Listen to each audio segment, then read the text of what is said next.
തണൽ agro farm and nursery, Cheruvanchery.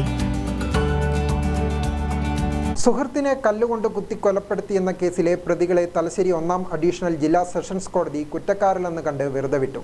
2015 ഓഗസ്റ്റിൽ നടന്ന സംഭവത്തിൽ കതിരൂർ സ്വദേശി പോത്തൻകണ്ടി വീട്ടിൽ രാജേഷ് ആയിരുന്നു കൊല്ലപ്പെട്ടത്. പിണറായി സ്വദേശി മഷിദ മൻസിലിൽ സി നൌഫൽ, മുഴപ്പിലങ്ങാട് സ്വദേശി കുയ്യാലി റിയാസ്, ചാലിൽ സ്വദേശി എൻ അറഫാത്ത് എന്നിവരെയാണ് ജഡ്ജ് ഫിലിപ്പ് തോമസ് വെറുതെ വിട്ടയച്ചത്.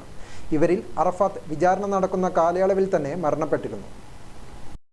2015 ഓഗസ്റ്റ് 1 രാവിലെ 7:15 മണിയോടെ മേലൂട്ട് മുത്തപ്പൻ മടപ്പുര ക്ഷേത്രത്തിനടുത്തുള്ള ഇടവഴിയിലാണ് രാജേഷ് മരിച്ചു കിടക്കുന്നതായി കണ്ടെത്തിയത്. ജില്ലാ കോടതിയിൽ നിന്നും ശിരസ്താദറായി വിരമിച്ച പത്മാലയത്തിൽ KM രാധാകൃഷ്ണൻ നൽകിയ മൊഴിയുടെ അടിസ്ഥാനത്തിലാണ് പോലീസ് കേസെടുത്തത്. മുൻ വിരോധം കാരണം ഒന്നിച്ചിരുന്ന് മദ്യപിച്ച ശേഷം ആക്രമിച്ച് കൊലപ്പെടുത്തിയെന്നാണ് കേസ്. ACP പ്രദീപൻ കണ്ണിപ്പൊയിലാണ് കേസന്വേഷണം പൂർത്തിയാക്കി കുറ്റപത്രം സമർപ്പിച്ചത്. പോലീസ് ഓഫീസർമാരായ പ്രദീപൻ കണ്ണിപ്പൊയിലിന് പുറമെ Viswambharan Nair, M Anil, MS Faisal, Bijulal, AK Valsan, Dhanesh, forensic surgeon doctor S Gopalakrishnapillai, Thaflim Maniyatt, Abdul Khilab, village ഓഫീസർമാരായ Sandeep AK, Rajesh RK, scientific Bibesh, photographer Harish Pathirikkodan, AL George തുടങ്ങിയവരാണ് പ്രോസിക്യൂഷൻ സാക്ഷികൾ. അറഫാത്ത് പിന്നീട് മരണപ്പെട്ടിരുന്നു. പ്രതികൾക്ക് വേണ്ടി advocate VP Ranjith, advocate VR Nasar എന്നിവർ ഹാജരായി. ഗ്രാമിക ന്യൂസ്, തലശ്ശേരി.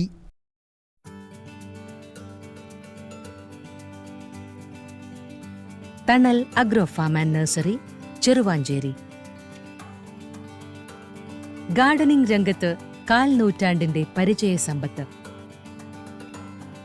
വൈവിധ്യമാർന്ന അലങ്കാര ചെടികളുടെയും കാർഷിക നടീൽ വസ്തുക്കളുടെയും വിപുല ശേഖരം.